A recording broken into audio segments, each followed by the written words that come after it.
What is up? Good evening. Happy Friday. Welcome to Mock It Like It's Hot. And folks, NFL football has started.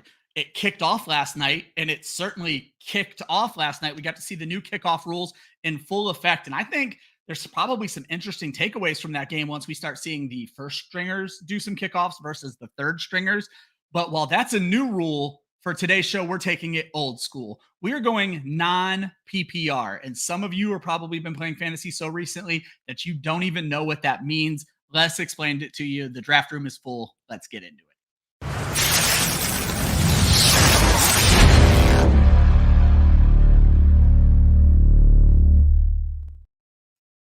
What is up? Good evening and welcome to Mock It Like It's Hot, Club Fantasy's weekly mock draft show. I am your host, Ryan Weisse. With me as always, Austin Amandolia. Austin, how are you on this lovely Friday evening? I'm doing great. So first off, is it a little bit jarring to hear you say good evening just now? Because this show has been in the morning for so long. Our whole existence. I'm just so used to the cadence of you saying morning in the midst of all of that. But I'm excited to go to do the standard scoring, and I'm just going to call it standard because that I am old enough to remember when it was standard, despite what you may think, given the differential and gray hairs between Ryan and myself. Yes. And we're going to talk a lot about that. But yeah, I've always struggled with calling it standard versus non-PPR. And I've leaned into non-PPR because it's just more explanatory. It just tells you exactly what you're getting. No points per reception. So yeah, it's going to be a different draft for us. And believe it or not, Austin, I guess on one of our comments in the last few shows, Josh said someone actually requested some standard content. So I'm pretty happy about that. And along with Austin, another Club Fantasy familiar face, the host of Mock Girl Summer, amongst many other things, which I'll let her explain. Wendi Early, welcome to your first time on Mock It Like It's Hot. Thank you for having me tonight, gentlemen. I'm excited. I'm super excited. Like you said, nobody does drafts like this anymore. And sometimes you get in that, especially the tight end premium, the super flex, and to go back, I feel like we're going old school tonight. And that's what I've been leaning into, the old school part of it. And I think you bring up such an interesting point, Wendi. We're finding so many ways to add points. And I know we all love scoring, but we're finding so many ways to add points. But sometimes that's not where fantasy started. Let's take away some points and see what that looks like. I know it's going to be a completely different draft. I haven't even looked at how the ADP changes, because that's going to change too, right? Yeah, big ADP changes. And then I went into my own projections, which everyone should take with a grain of salt.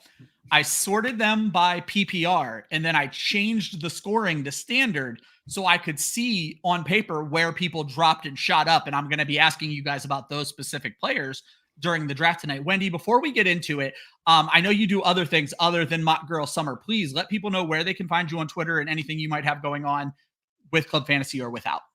All right, sounds good. So my name is Wendi Early. Bob Harris is my bestie. In case you guys didn't see it, it's even right there. So you can find me on Twitter. I'm never going to call it X, you guys. Me either. Wendi Early. It's just silly. But I'm also a member of TSA, the sports affiliation. I just gave up my podcast because it was too much. It was just too much for me. Well, kudos to you, first of all. Yeah. My mental health couldn't take it. And I really want to do more with women of fantasy football, because there's so many women out there that, really need to be showcased, and I feel that's something that I can help them with. So I'm going to work with them a little bit more, but you can definitely find me over at TSA as well.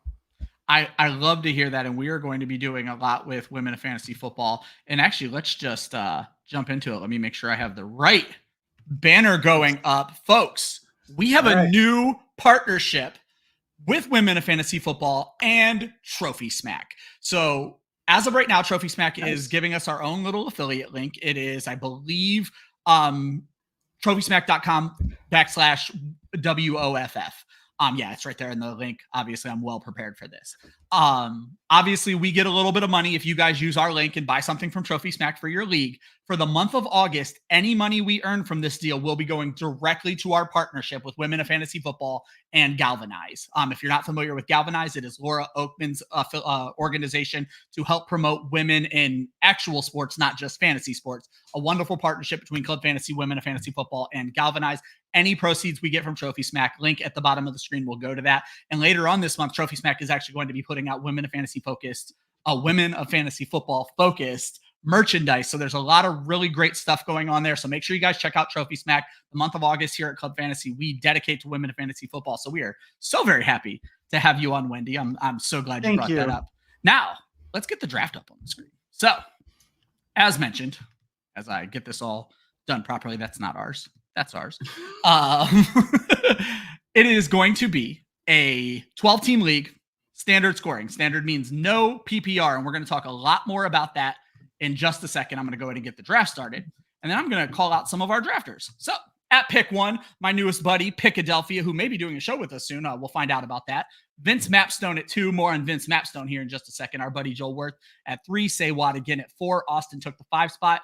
O'Brien at 6. 49ers forever at 7. Brocal at 8. D Goat at 9. Duarte at 10. Shia at 11, and Wendi at the turn brings up the 12. And as I mentioned, I think this deserves immediate call out. Vince Mapstone, the first premium subscriber to the Club Fantasy YouTube page. Vince, putting it bluntly, you are a fucking legend. We appreciate you, my friend. I love Vince.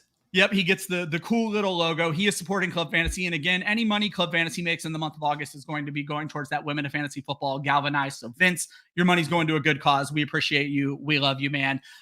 So yeah, guys, that's the draft. Those are the drafters. I like to make sure we thank all the people who are playing with us right away. Before we get talking about the draft, I wanted to ask you guys about some of the recent NFL news. There were 3 big pieces, probably more than this, but the 3 that jumped out to me are, Justin Herbert dealing with a plantar fasciitis injury. As someone who suffers from plantar fasciitis, it fucking sucks. But he's dealing with that. Doesn't seem like he's going to miss much regular season time. Geno Smith going in for imaging for an undisclosed issue. I don't like the undisclosed part of that. And then, of course, DeAndre Hopkins to miss 4 to 6 weeks with a knee injury.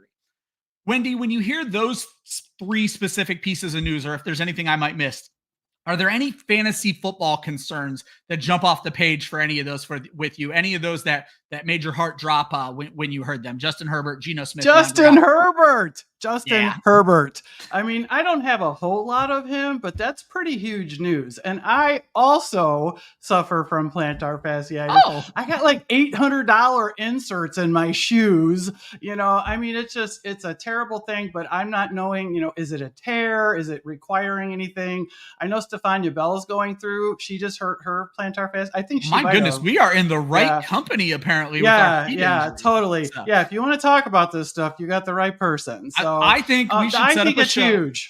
Well, I think it's a show that we should set up between me, you, Stefania Bell, Justin Herbert. We can commiserate, get some fantasy football information. So we'll see if we can make that happen. It'll be the fantasy feetball show, and we're just talking about our feet the whole time. Oh, and 2, Vince brought up Deonta Foreman. That was a pretty big thing going on too. So I was going to put it on here, but I covered the Cleveland Browns for Football Guys during our training camp reports. He was already back at practice today. He did not practice, but he was already back at practice today. So good.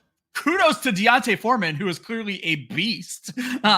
Injures his neck and is still right back at practice. I'm going to come back to you, Wendi, after you make your picks. But Austin, obviously, Wendi brings up Justin Herbert, who I think we can spend some more time on. Do you want to talk about Herbert? Do you want to talk about either of the other 2? Yeah, I mean, I think we should start with Herbert. I think the biggest thing is that what we don't know at this point is how much is this going to linger throughout the season. As you both know, like plantar fasciitis, it tends to be the protocol that I've seen. It tends to be don't walk, like don't do anything, basically. Yeah. Like stretch it out and do very little, and that's not good for conditioning.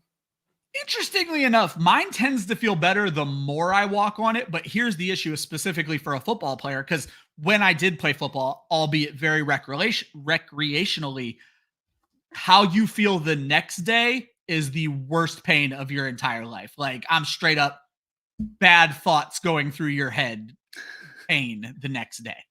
Yeah. And so like maybe he'll be fine on the field most of the time, but I do think what it means is like there will be times where maybe he takes a random week off. Like I don't think you're gonna be able to rely on him week to week. He's played through injury before, and I guess we don't know. Is it planting foot or is it his left or right foot? No, great. That is a good question, Austin. We should look into, because if it's his plant foot, that is even more concerning to me, because he's going to be stretching that over and over again, putting a lot of weight and power through his foot on that part. Wendi, is this a situation, because I've seen it in 2 dynasties already, do fans need to be running out and grabbing Easton's stick all of a sudden? Oh, good God, no. No, not yet. I would, like I said, I have Justin Herbert in a couple leagues, but probably most of them are best ball. But I mean, I would not panic yet. I don't feel that we know enough. Okay. And Joel says it is the right foot, which would be his plant foot. So yeah, that's could be a little more serious. All right. So I'm still not rushing out. To go on the record, I'm still not rushing out for Easton Stick. And I'm not going to lean too heavy on DeAndre Hopkins. We know he's going to miss 4 to 6 weeks, which likely means he's missing the first 2 weeks of the season. That is what it is. I don't think it's really going to change his draft stock much. He was already kind of falling in drafts, and I think people wanted to fall in love with Calvin Ridley. Now we're going to see him come up. But I do want to ask you guys along that Easton Stick phase, Austin, is Sam Howell viable? When Sam Howell went to Seattle, people thought this could be a competition because Howell didn't play great, but he didn't play terrible for Washington. And Geno is milquetoast as it comes. Should people be concerned or be considering Sam Howell? Certainly not in redraft leagues. Let's be perfectly clear. Yeah, I think I wouldn't be worried about Geno Smith until we get more information. Like the undisclosed thing, it could be a deal. It could just be like he has family stuff going on and doesn't want to announce it yet. Like we no. They said he's getting imaging for an imaging. So, yeah, there is something going on with Geno Smith. I mean, let's wait till we find out more information. I still feel the same way. Like, sure, if we come back and it's like, oh, he tore his ACL and he's out for the year, obviously then yes. Well, if that's how they presented this to us, I'm going to be very mad to begin. This would be so easy then, right? We wouldn't have to be even having this conversation if they just laid it out there. Yeah. Would you like the Seattle receivers more? And this is for both of you guys, but Austin, I'll let you finish up. Would you like the Seattle receivers more or less if it's Sam Howell? Because he slung the ball all over the field last year. I'd probably say less, because I think he takes too many sacks still. Like it's not going to be enough. I'm going to like significantly downgrade them, but I'll have less confidence in them just overall. I think Geno Smith, like I think he has a chance to have a really good year, and the guys in Seattle are really excited about him. And it's a new coaching staff, which is the reason it's important that they're excited in him, is they have no vested stake in his success. They didn't pick Geno, but they're still it's been incredibly positive, not just like, oh yeah, of course we're great about Geno. Like it seemed genuine. Okay. So unless there is some like significant injury, like I think it will be fine. It'll be Geno's job. And if it is Sam Howell, like I will find them very fascinating in DFS best ball, but I might be a little less interested in redraft. And then Wendi, same question, the specifically for the wide receivers, because none of us are drafting Sam Howell, but you have these 3 wide receivers there that people want to like. Obviously we all like DK Metcalf, and then there's the battle between JSN and Tyler Lockett. Do you have would you feel better or worse about them? Austin says worse if Sam Howell were the quarterback. I agree with Austin wholeheartedly. Never you know what? And I'll tell you, I mean, I wouldn't, if I had to have Sam Howell, maybe they're going to be able to work with him. Like you said, new coaching staff, maybe they can, get him a little bit more under control, take the less sacks, but I want JSN to break out this year.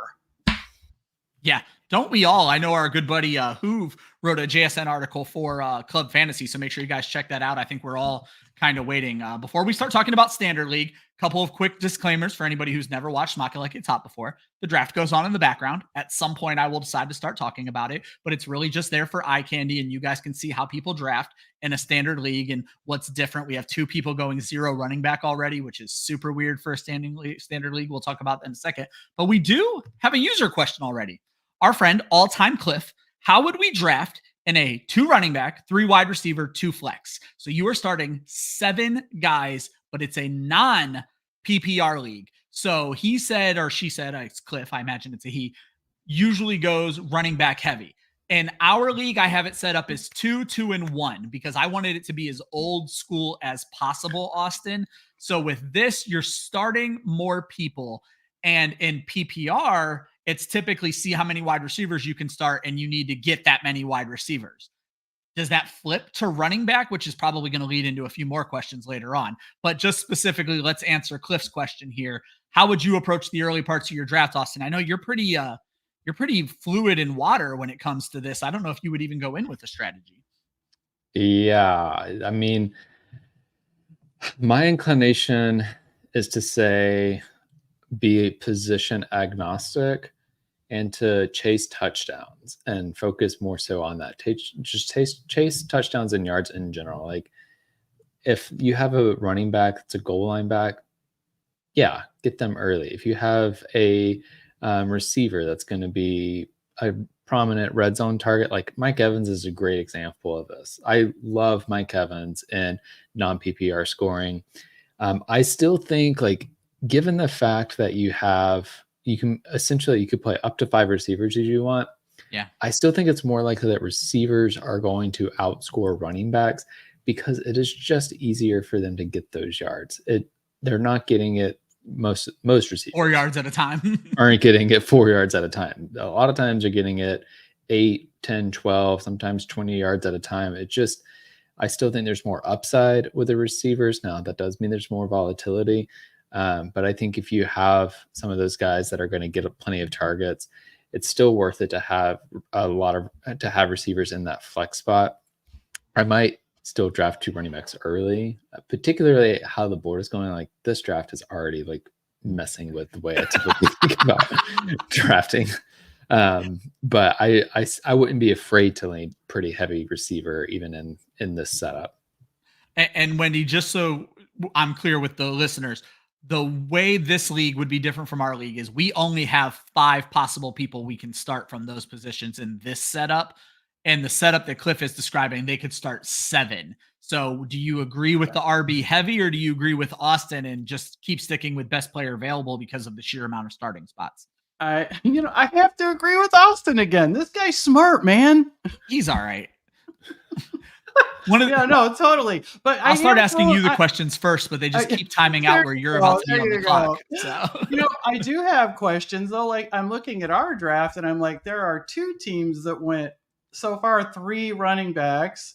And then we also have 2 more teams that went 3 wide receivers. So that makes me think on my end, I probably should have gone with another wide receiver instead of Travis Kelce. Well, and that's interesting because you're letting the draft come to you. Zion's in here and said they went robust for the memes and said it used to be a legit strategy for Standard. Zion, don't let the gray beard fool you. It's still a strategy for some of us old timers. Those 3 RB teams could easily be one of my teams. First and foremost, if this is the real Fletcher Cox, welcome to the show. Love your work with the Eagles. So happy to have you.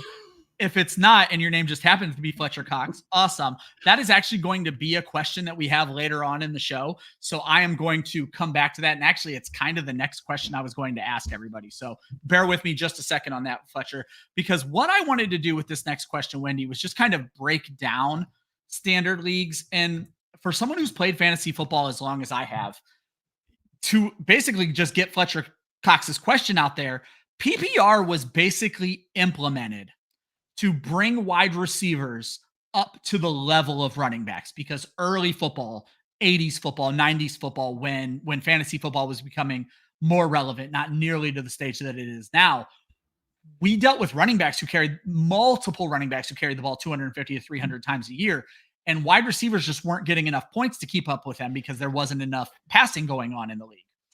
And so my question to you, Wendi, is now that the NFL is a passing league, should we consider scaling back PPR to at least 0.5 PPR? Should we see more Standard leagues to even this out, or are there better ways to even it out than taking away points from people?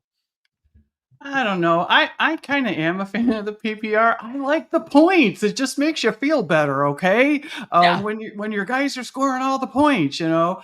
I played in probably all of them as well. So, I mean, I don't think it's going to change things really big. I think it's still everybody's still gonna play different leagues, and your home leagues are going to be different. And so for me, I don't know. I'm just I'm a tight end premium. I gotta get out of that. That's I why knew you were going to say that. I know. And Austin, I've been doing shows with you for 3 years. I can't imagine you're going to advocate taking points away from anybody. I mean, I would actually. Okay. Like, I sometimes the like PPR and the tight end premium gets to be a little bit too much for me. And I think like we've now swung the other direction, right? Where like running backs are way We have to find ways down. to make them valuable. We're giving points per Yeah, carry now. that's true. So, That's Yeah. true. And so it's like it depends on your goal. Like, is your goal to try and balance all of the positions? Then okay, if that's your goal, then we maybe should think about how we're doing PPR differently, or maybe there should be a premium for running back receptions. I don't know. Like, if that's your ultimate goal, like the way that you structure the point system is going to be different. I will say I do like the half PPR in general a little bit more because it does show the value of a catch, but I think it doesn't overweight the value of a catch. Because what I dislike fair. sometimes about PPR is a guy like Alvin Kamara gets 10 catches for 41 yards and think lose the damn game because he never got in the end zone. Like, True. then it's just like, okay, this is just video game numbers, and we're just like, let's find out, like, which it is a game. So like, if that's fun for you, great. But for me, sometimes like I enjoy having it reflect the reality on the football field, and I don't think that a full point for a running back dump off is necessarily worth doesn't translate to the value on the football field. yeah. The one thing I'll throw in is it's a double-edged sword with PPR. So to go right back to Fletcher's question, do we think it benefits wide receivers? I think you could gather from all three of us that we do think it benefits wide receivers. But to touch on Austin's point, while it also hyper benefits a guy like Alvin Kamara, who is his team's lead back and catches balls, it also makes running backs that weren't very interesting more interesting. We've seen that throughout the years. Danny Woodhead would have never been a thing if PPR leagues didn't exist. And I am blanking on the guy who did it for Washington for all those years. But there was that guy at Washington who was just the thorn on everybody's side. And I cannot think of his damn name right now. But there was a guy. Come on, chat. You guys can come up with it. I know they can. Are you thinking JD McKissick? JD McKissick. Thank you, Austin. That's exactly what I was thinking of. JD McKissick at one point was like the RB 15 in fantasy because of PPR points. I don't think he had 90 carries that year. And so it makes certain running backs more valuable in a league where we do need more valuable running backs. So balancing out how the scoring is going to go is very important. I'm going to get to the next question to Wendi, but before I do so, I see a lot of you wonderful people watching us on Twitter, X, Elon Musk's bastard. I would just point you guys in the direction of Josh is always kind enough to include the link to the YouTube feed. If you guys wouldn't mind popping over there, and if you haven't subscribed to our channel yet, we would love for you to do it. He also should have the link to get you to the Women of Fantasy Football YouTube channel, because we have Wendi on the show, one of the Women of Fantasy Football, and we could use some more subscribers over there. But the longest story short is, if you want to support us, if you want to support Women of Fantasy Football, a simple click of a subscribe button does more than you would imagine it would. So we would appreciate that. Like the video, comment, all the things that you're supposed to do on YouTube. Wendi, the last question I have before we get into the actual draft board here is about the ugly stepchild of fantasy football that I included in this draft because it is an old school draft: kickers and defense. And I'm not going to ask you about draft strategy, because there's one acceptable draft strategy that we will talk about at the end of the draft when I inevitably yell at somebody. But my question to you is, in your leagues, Wendi, what are your thoughts on kicker and defense? Do you just get rid of them? Do you keep one and get rid of the other? What are your thoughts on kicker and defense in general in fantasy football? I think, obviously in best ball, it's not there. So that's super cool. No, Wendi, it's not. If you don't know my thoughts. Yeah. Well, and then you have things like the Scott Fish Bowl, where look at the kickers this year, Yeah. I mean, I do like to have a defense and a kicker in my home leagues, maybe in all of the other leagues, because God knows we're all in way too many. We always say we're not going to do this, we're not going to do that. And then we do all of that and more. So maybe get rid of them there, and and that would probably be okay with me. I'm okay with it in dynasty leagues, Austin. And I don't even love it in dynasty leagues because I just like. I don't talk about dynasty leagues. Okay, I don't talk about that, Hey, Ryan. Nothing wrong with that either. Austin, what are your thoughts in your home leagues, kickers and defense? I go back and forth all the time. I've tried to convince my home league to get rid of kickers. They haven't gone for it yet. I've tried to. Mine neither. Mine won't either. Yeah, I kind of just settled for like, oh, if you miss an extra point, you actually lose a point because I love it. In standard scoring, quote unquote standard, like the default setting on sleeper is it's 0 points for a missed extra point, which I think that's dumb. But I don't know.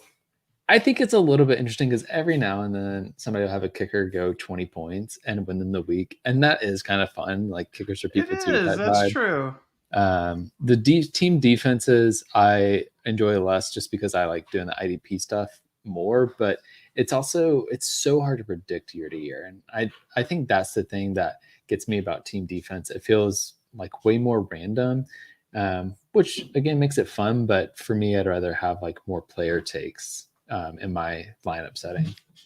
And also, Austin, when you're on the other end and you lose a game because someone else's kicker got 20 points, you're pissed. You're pissed. I am against both of these guys. I love it. I try to cook their scoring up. I want them in all my leagues.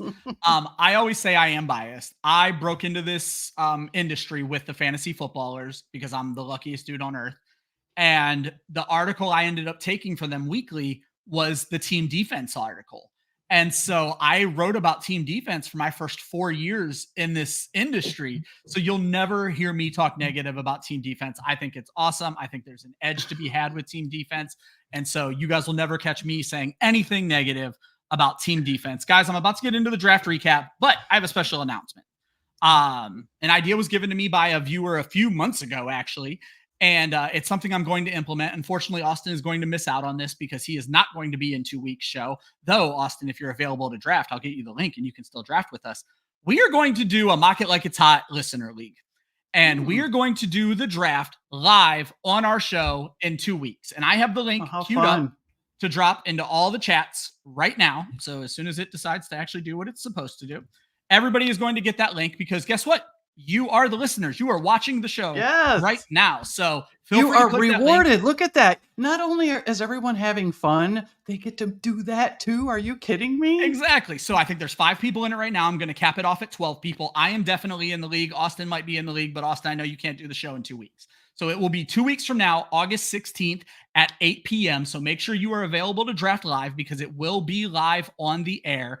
Hopefully, Philadelphia, if you're paying attention, we're going to get back to see if you could be my guest on the show. If Philadelphia cannot be the guest on the show, I'm going to have one of you guys, I'm going to offer for one of the viewers to come on and do the show with me that week. But there will not be any buy-in. It's going to be a completely free league. And just like our Club Fantasy Writers League, I'm going to joke that you are playing for my wife's money. So I'm going to give $50 to the person who wins. And I am also going to give a 2025 Hall of Fame subscription to Football Guys to the winner of the league because I work for Football Guys. It just keeps getting better. It just keeps getting better. Are you kidding? So yeah, make sure you guys, if you're available, I just dropped the links. I'd love to have you guys in there. If this thing fills up tonight, you'll see a big old smile on my face. Let's get into the draft recap. We are a half an hour into the show and haven't even talked about the draft yet, which is my favorite way of doing the show. I am surprised by these picks, and we're going to get into that in a second, but let's just run through them. The draft started off Christian McCaffrey, Bijan Robinson, CeeDee Lamb, Breece Hall, Tyreek Hill, Saquon Barkley, Puka Nacua, Jamar Chase, Justin Jefferson, Amon-Ra St. Brown, Jonathan Taylor, Jahmyr Gibbs. Wendi had the Jahmyr Gibbs pick. She backed it up with Derrick Henry, Garrett Wilson, Travis Etienne, A.J. Brown, Kyron Williams, Marvin Harrison, Devon Achane, Josh Allen, the first quarterback off the board, Isaiah Pacheco, Drake London, Devontae Adams, Rashad White, and that person went 3 running backs in a row. It goes Joe Mixon to start the next round, Sam Laporta, Chris Olave, Josh Jacobs, James Cook, Nico Collins, Brandon Ayuk, Mike Evans, Deebo Samuel, Jaylen Waddle, Alvin Kamara, and Cooper Kupp. This is not the weirdest first 3 rounds that I've ever seen, Austin. But I am surprised that we did not see more running backs. With Standard being such a running back heavy, and I didn't pay a lot of attention to how the ADP was going to change things up. It doesn't seem like people bought into the RB heavy, though this is definitely the highest we've seen Saquon Barkley go so far. What do you mean? There were 2 teams that took 3 running backs the first 3 picks. You see robust running back, though. I'm looking at the overall first 3 rounds, and it's equally blue and green. I would have expected more green up there. I'll tell you the 2 guys right away that stood out to me that I would have thought to see earlier in this kind of draft, and they did go in the 4th round. It's Kenneth Walker and James Conner, maybe even David Montgomery. These are all names that are going to come up later in the show. So you think this is... Maybe I'm just not seeing it right. You think this is more running backs than what we normally see? This feels wild to me, this draft, okay. Personally, because I feel like typically, like at this point, and maybe I've been on underdog fantasy too much. Like I'll just throw that one out there. A lot of best ball drafts going on right now. Okay. Yeah. New contest dropped today. I've already max entered it. It's one of those deals. So like, I'm just not used to seeing teams draft 2 running backs in the first 2 rounds anymore. It just it feels out of style these days because receivers have been pushed up so much, and maybe that's because we're not doing non-PPR scoring. But like, I was stressed in the 3rd round because James Cook, I was like, I have to reach, like, it felt like more than half of a round to make sure I got him. I don't like to reach like more than half of a round on players in general. I usually try and like stick within ADP ranges, but I was like, shoot, I'm about to be out of any running back that I think has a chance of getting in the end zone. And I just like it. It was definitely a little bit of a surprise for me, caught me off guard, which maybe shouldn't have. But no, Austin, it's super interesting because, man, you're just saying, in best ball. No, in our best ball league that we are doing right now, the Club Fantasy Best Ball Draft, I started with 3 running backs. So clearly, this great you're not gonna win that league. Wow. Well, folks, that's the end of Mock It Like It's Hot. No. All jokes aside, Wendi, I clearly favor running backs no matter the format. So to me, this looks normal, but I will give that, like I said, Saquon Barkley went higher and certainly Derrick Henry went higher. Okay, I love Derrick Henry, and sometimes I play with my heart, all right? So I'm going to take him. I don't care. I'm like, I figured Jahmyr Gibbs, he's solid. Come on. I've got a little bit of a stack. I know that, it's maybe not as important in something like this, but I think a Patrick Mahomes-Kelsey stack could make up for the Derrick Henry pick. You know what? So first I want to get Joel's comment up on the screen because this is so fucking true.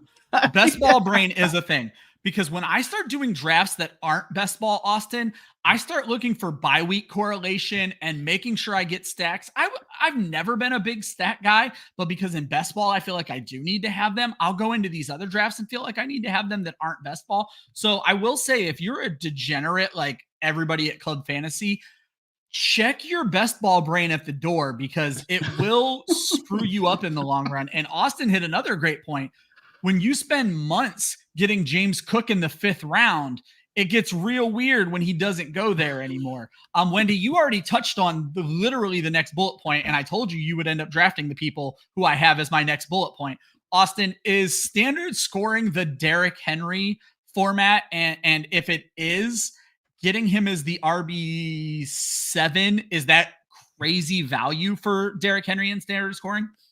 I do think it is actually really good value for Derrick Henry in standard scoring. Just also because of the running back drop off. Like I don't feel good about my James Cook pick. Like he doesn't really actually get the red zone touches. Derrick Henry, he will find the end zone. Like he's gonna score. It would not surprise me if he scored at least 10 touchdowns. If he scored 15 touchdowns, it wouldn't surprise me, right? Like that shouldn't be. That's definitely on the table for him, regardless of Lamar Jackson's ability to get into the end zone. And he's the guy there. He is the running back there. He's going to be in the end zone. See, it was a good pick. I told you. Well, no one was going to hate on the pick, Wendi, because this is such a big format for Henry. Was that on your brain, or did you just like Derrick Henry to begin with? And I guess my next question that I'm going to kick back to Austin as well, Wendi, is do you strictly focus on the touchdown ability of these players when you're taking them for a standard scoring? Absolutely, I do. Okay. And you know what? I would have taken Derrick Henry if he were there. And I mean, honestly, I'm not a big Etienne. I'm worried about Kyron Williams, Devin Ashane. I'm looking at all of them. I'm like, I thought Derrick Henry was the next up for me. Honestly, now that you say Kamara went early, I'm glad because I actually thought about him right there. But you guys, Alvin Kamara is my next bullet point, just so you're aware. And these guys do not see my show sheet, but we're not going to jump there quite yet. But that is my next bullet point. Austin, same question though. You've mentioned touchdowns so many times when it comes to this scoring. Is that your big focus with every position, just running backs? Yes. I mean, yards as well, which is part of why I picked George Kittle. Like he led tight ends in receiving yards last year. But I'm definitely looking at their touchdown ability, which is why I hate my James Cook pick, because I don't think he's going to score enough touchdowns to be my RB1. But I do. That's part of why I picked Austin Eckler, where I did. Like there were some other receivers that I liked at that range, but Austin Eckler, he's really good red zone running back. So I went for him there. I feel like that's pretty good value. I will also say just about the best ball thing. I had to check myself because I was like, I've done a lot of drafts. I've done 70 best ball drafts. It's a lot. And so now I'm like, okay, I'm glad I'm doing this. And the thing that really got me, I'm doing the Razzball draft from our buddies that we had on earlier this year. It's on NFFC. Their ADP is whack. Wild, Austin. Well, first of all, did you notice they don't actually sort by ADP? It's just by site rank. There is no ADP. Yeah, I have been messed up. So this is another reason, practice the drafts on the websites that you're going to play on before you do it. One thing I figured out, Austin, I was able to upload my best ball rankings to their site, so I get to just draft off of my own rankings. So that would have been smart. Woo! Yeah, it's been weird in those Razzball streets, definitely. If that's not a tournament you guys are involved in, it's too late this year, but make sure you look into it for next year. I'm into that. This is my first year, so I'm excited. Oh, you're doing the draft as well, Wendi? That's awesome. Yeah. Yep. Guess what? Remember? Austin? I started and you know what? Backs. Remember when I told you that we all play? We say we're not going to join more leagues, and you just kept doing it. And I just joined your listener league. Of course you did. Well, we're happy to have you. Last I checked, 2 spots open. I'm going to guess it's probably damn near full already. Just make sure you guys are available next Friday at 8 o'clock. I'll start talking more about that in the chat. Wendi, you mentioned you were considering Alvin Kamara. Austin mentioned that he felt he went too early, and you said you felt good because Austin thought he went too early. I'm going to agree on the too early. When I did what I described, when I had my PPR rankings, Alvin Kamara is a PPR monster. But Alvin Kamara's touchdowns are few and far between. And not only that, they typically come in 1 or 2 games throughout the season. So things get a little weird in a standard scoring for Kamara. And Kamara dropped 13 full ranks from where I had him in PPR in standard. So the 3rd round does feel very early, even at the end of the 3rd round. And that makes a big difference, this format. I'm trying to still, wait a minute. That would have been a horrible reach. It wouldn't have been a bad reach in a different format. Well, and that's what I was going to bring up, Wendi, is obviously Derrick Henry versus Alvin Kamara. So I was going to ask if you could kind of walk us through your thought process there. Was it, and again, I know we're just kind of harping on the same things, but again, that's kind of what standard scoring is all about. Was it the touchdown capability where you were just like, look, I'm not going to miss on this? So, yep, it was Derrick Henry all the way. And I'm super excited. I think he's going to do really well in Baltimore. And like I said, he's the guy. I mean, why would you not give it to him? The guy's a monster. Yeah. And I think that makes a lot of sense. And Austin, I'm going to come back to you with the Alvin Kamara. You mentioned yards. And Kamara, I think, had that game that you described last year. Wasn't it 14 targets, 10 catches for like 38 yards? Is it just his yard inefficiency to go along with the touchdown inefficiency? Is he a guy who you would not touch in a standard league, or is there a value? Is there a point where his ADP becomes a value to you? I mean, there's always a point where ADP becomes a value to me. Like that's the case with any player. There's not a player I won't draft. It's just about where they're being drafted at. I think, if Kamara had made it back to me in the 4th round, I may have taken him there. If he made it back in the 5th round, I definitely would have taken him there. Like I would have taken him ahead of Aaron Jones because he still can find the end zone. But I think to your point, like the other thing, one of the things that I actually really like about standard scoring, it makes you think a little bit more about the team than just the player, because the touchdowns are so important. And with New Orleans, like, I don't feel confident they're going to be scoring a ton of points in general. And so if they're not going to be scoring a ton of points, Kamara's not going to have many chances to get in the end zone. So, you start to look at players on teams like Miami, Buffalo. I'm picking my team because, whatever. Houston, like, these are teams that we think are going to score lots of points. And I want to target those players because they're more likely to get in the end zone and to have the yardage needed to be successful. We're going to do a couple more running back questions here before I try to fit some of the other questions in, because we spent way too much time on running backs. But guess what? That's what standard scoring is all about. The last guy I wanted to bring up, Wendi, went in the 6th round. Again, 1 pick after you. So you chose not to take him. Raheem Mostert led the NFL in touchdowns last year. I believe he scored 18 rushing touchdowns. Fell to the 6th. But that doesn't necessarily feel like a fall, because that's a little earlier than he was going in other leagues that we've been doing these drafts for. My question to you, Wendi, is I have weird vibes about Raheem Mostert with all the running backs there.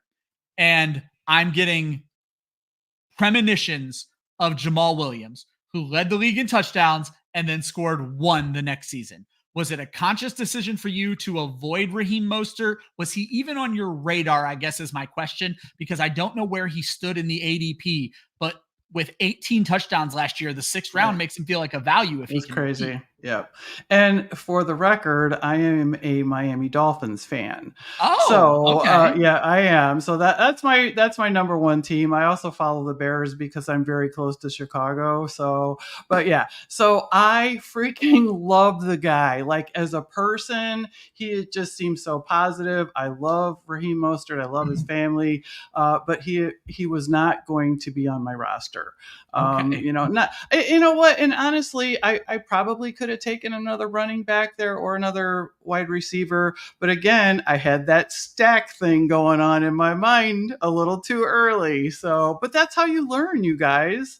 Well, here's the thing. I don't think the Kelsey Mahomes stack is ever a bad idea. So you're never going to get pushback, I don't think, from either Austin or myself. I also think you being Bob Harris's bestie probably played into this a little bit, because Bob just in this past week was talking up Devin Singletary, and I'm going to guess that you probably heard or read about that, and I think that was of course I did. A nice pick for you.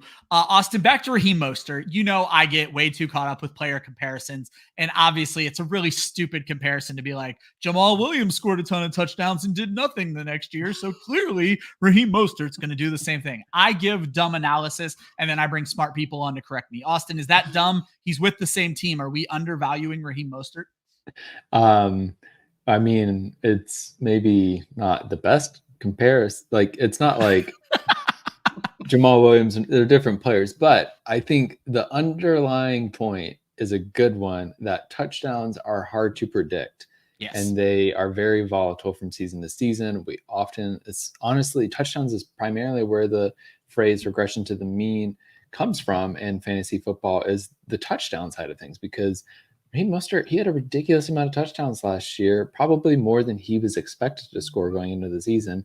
Yeah. It is likely that's going to regress down. And so I wouldn't bet on another 18 touchdowns. He might still get 10, and that's going to be great for you, right? Like, I'm not saying he's not going to be a valuable player in non-PPR scoring, but I think not just using the hindsight bias and drafting him highly because he scored 18 touchdowns last year is a good approach, because it's unlikely to sustain year over year. The only players that sustain ridiculous touchdown production are the elites of the elites, which primarily Christian McCaffrey. Like, I feel like Christian McCaffrey can score 20 touchdowns every season because that's the type of player he is, but that's not the case for most other players.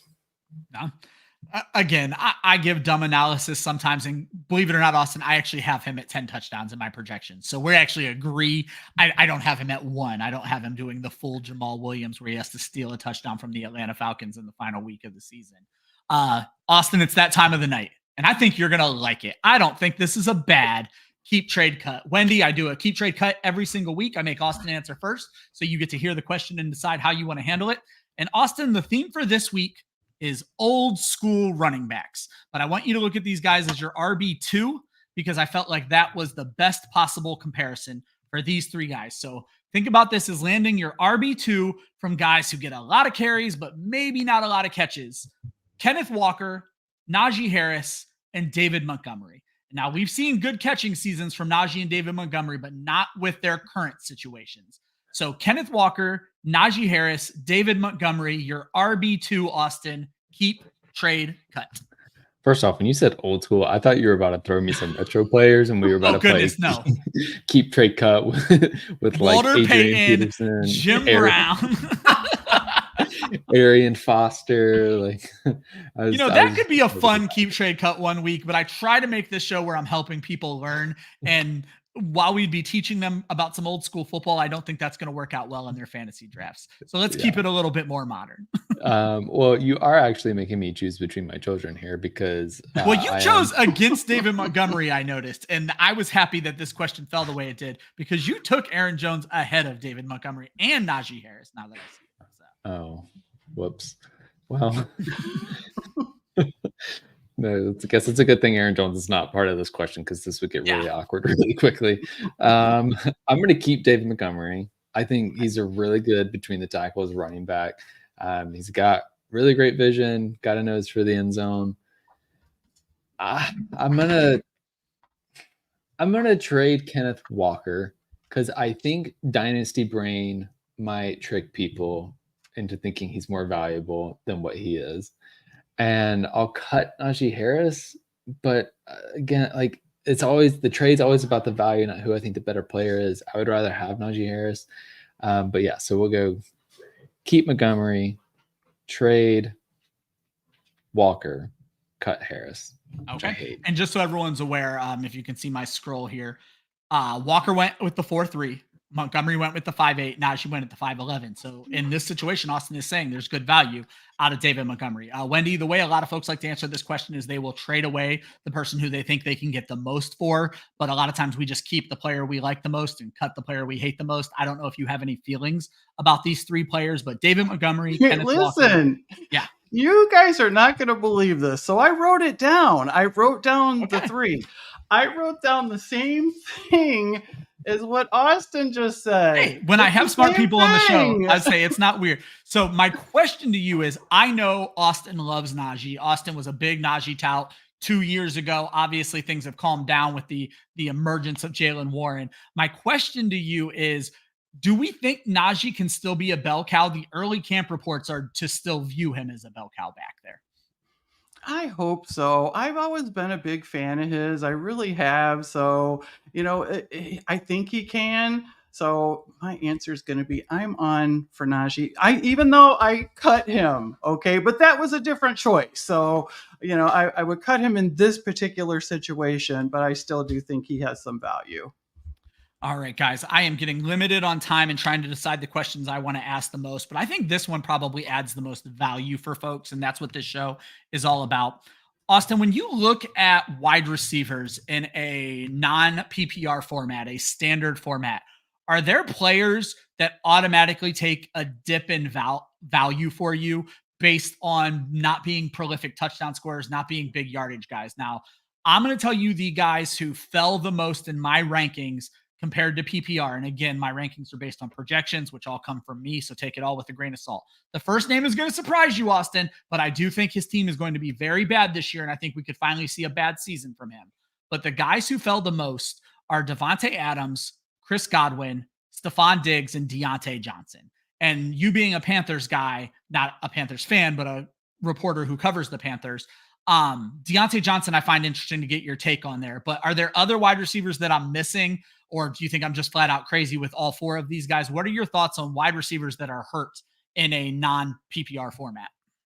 Yeah, so I think you are I think the Davante Adams one is an interesting one to me. I think that one I'm like, I don't buy that as much. I'm so nervous about those quarterbacks, just putting it bluntly. So yeah, that's fair. I think the great kind of case study for receivers that are harmed by non-PPR scoring is one you named. I think it is Deontay Johnson, which I know Josh is going to be mad at me for. I might get fired saying this, but on this show at some point. We've been so kumbaya the whole show. Josh was going to be more mad about that. So I think he'll be happier that we're mean to Deontay Johnson.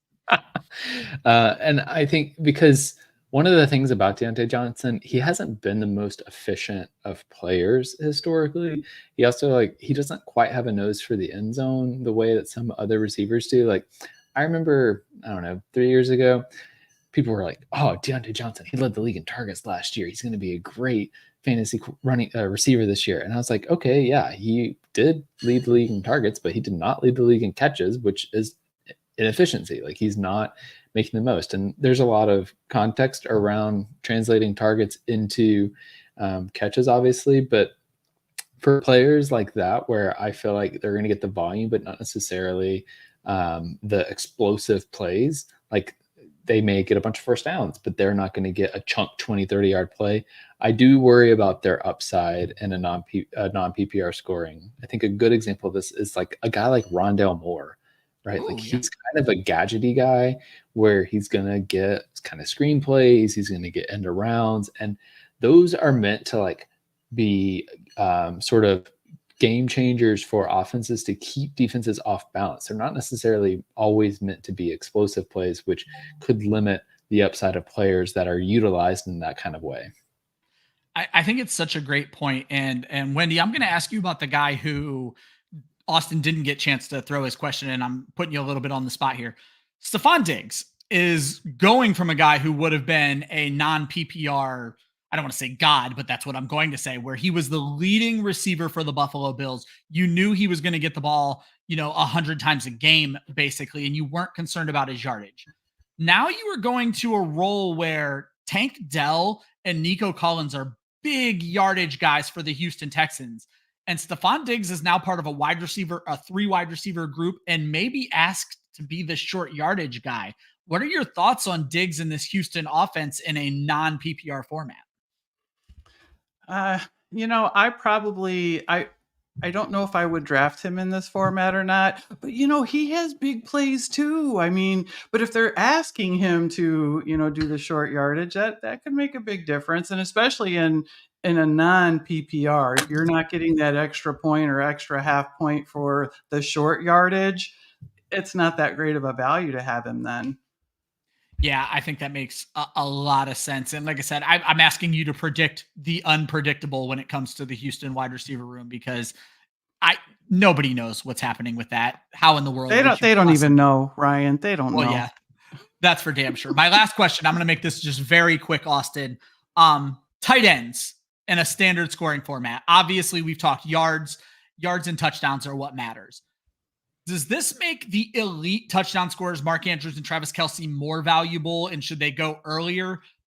But does it also, the fact that you can go out and find 11 touchdowns on the waiver wire every single week, if you're good at predicting that from just absolute scrubs, does it make it also more possible to stream the position? What is your take on just tight ends in a standard format?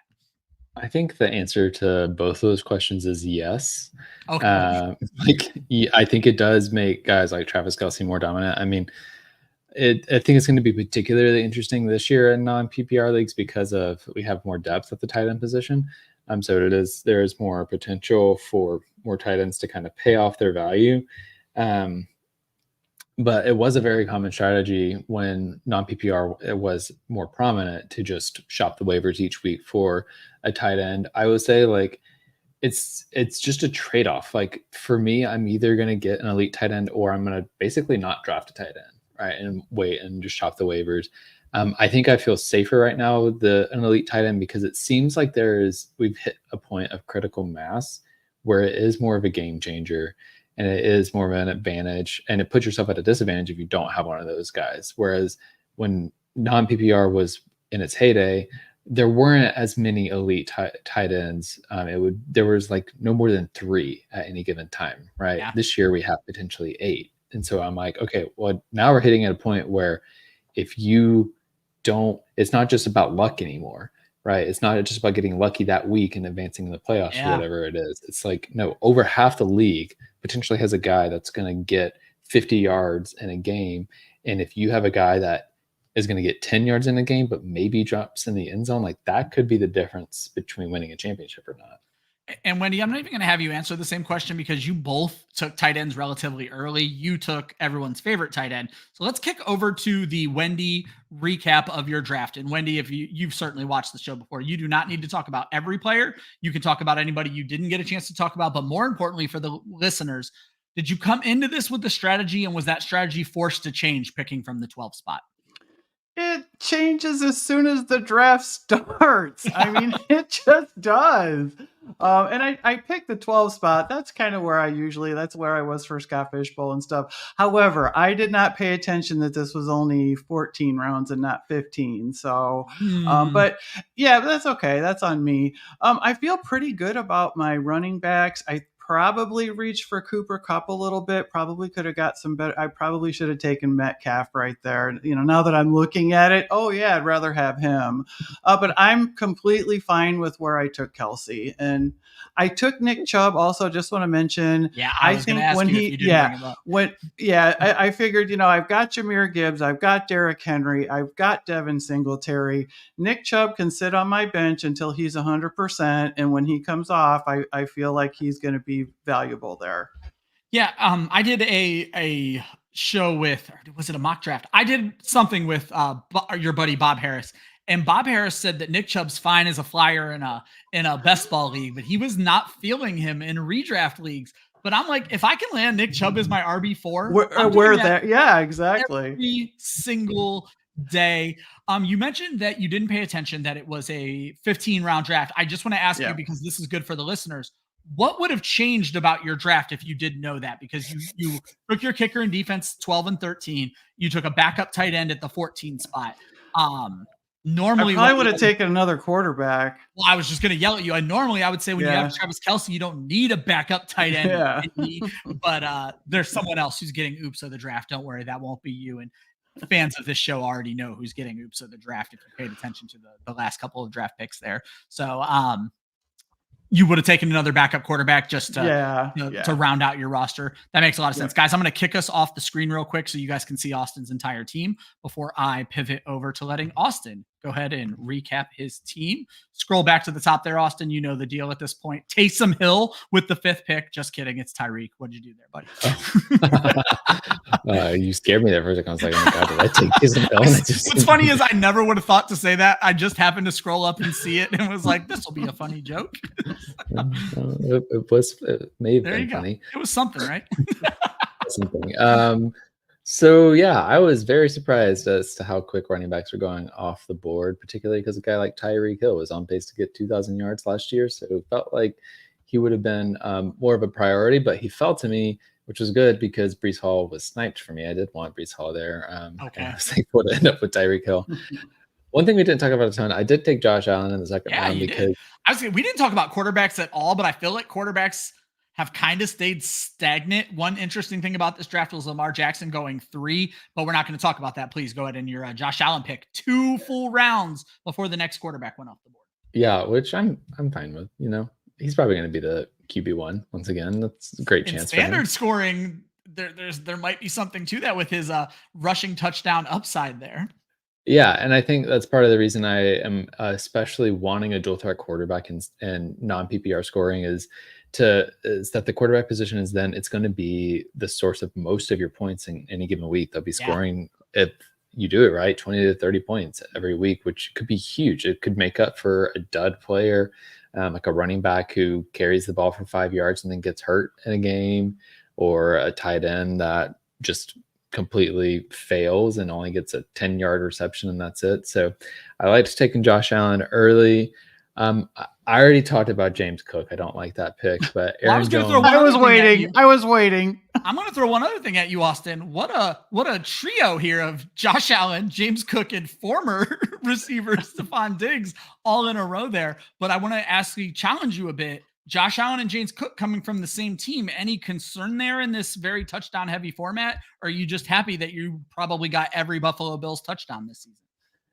I mean, I just don't like my James Cook pick. Okay, so you just hate that pick regardless. It doesn't matter about the rest of it. So. Yeah, I mean, it's definitely a bet on the Buffalo Bills, and I did get Keon Coleman, so it's like, hey, if they pop this year, then my team's going to be really good, which is exciting. But I don't feel good about the touchdown upside with James Cook. So I tried to snag some other running backs that I thought had some good touchdown upside, like Tyler Algier. If Bijan Robinson gets hurt, he can carry the load. Chuba Hubbard, I think, is still going to be a decent back in Carolina, and Austin Eckler we talked about.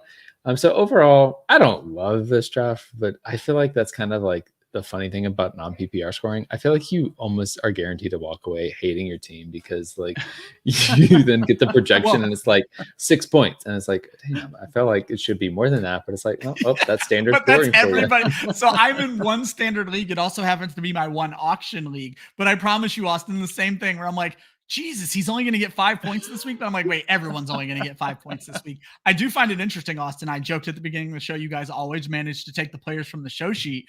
Man, did you take the wrong ones where I mentioned Stephon Diggs and Chris Godwin drop in this format? I was going to mention that. I saw it and I'm like, oh yeah, he just talked about them.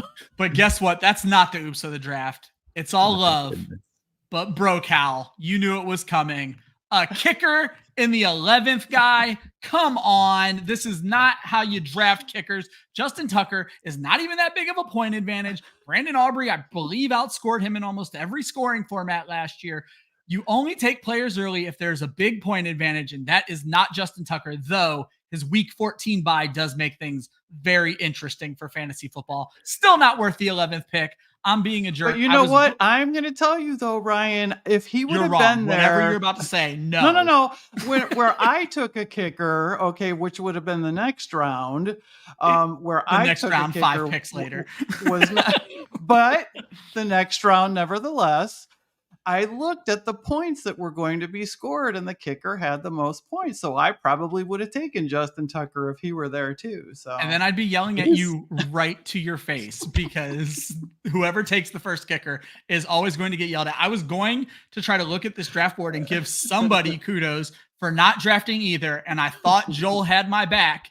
He grabs the Green Bay Packers. He's a fan with his last pick for not drafting either. Austin was the only other person who almost got it. He grabs Younghoe Koo from his Atlanta Falcons. Your fandom kept you from getting my praise this week, Austin. Guys, that is the show.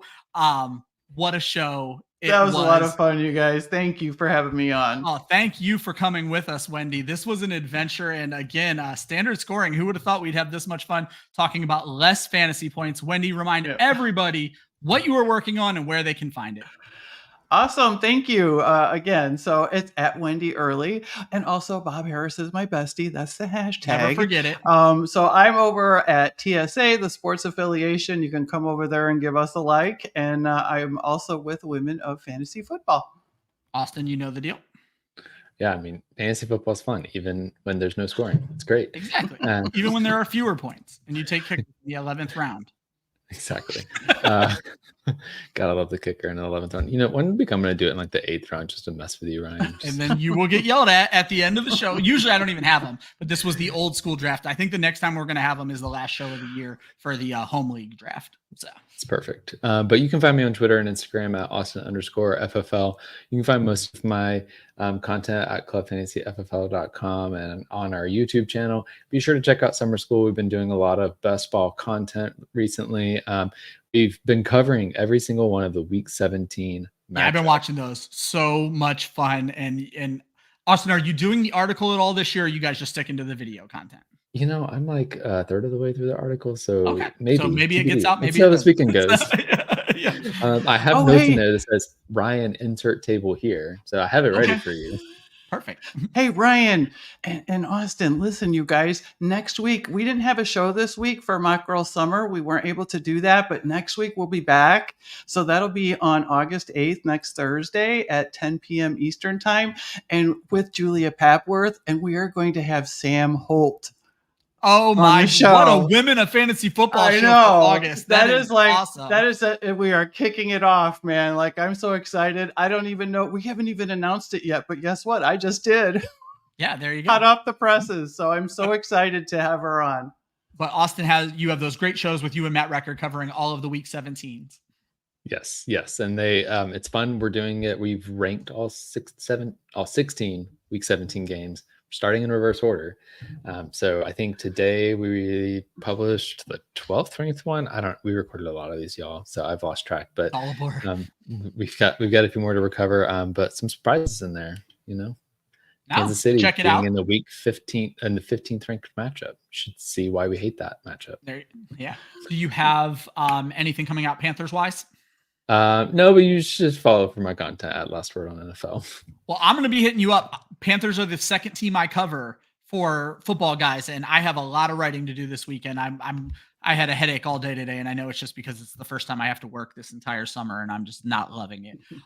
Normally, I would regale you guys with all the reasons you should be following Club Fantasy, and you should. And I'm so glad these guys pitched their show because I'm not pitching any other shows, because for the month of August, Club Fantasy belongs to the women of fantasy football. Our flagship show on Wednesday will be taken over by Kelly Singh and Faith Enos, and they are going to have some of the best guests from around the fantasy industry from the women of fantasy football. And it is all done in support of Laura Oakman's GALvanize, which I mentioned earlier. GALvanize is an organization helped to promote women in broadcasting and just every aspect of football, or of sports in general, not just football, but she focuses a lot on the NFL because she covers the NFL, but promoting women in sports.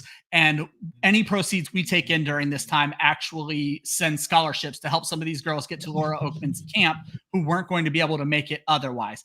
And the way we make these proceeds is we do fantastic raffles every single week of the month, along with the great guests that Kelly and Faith are going to have on the show.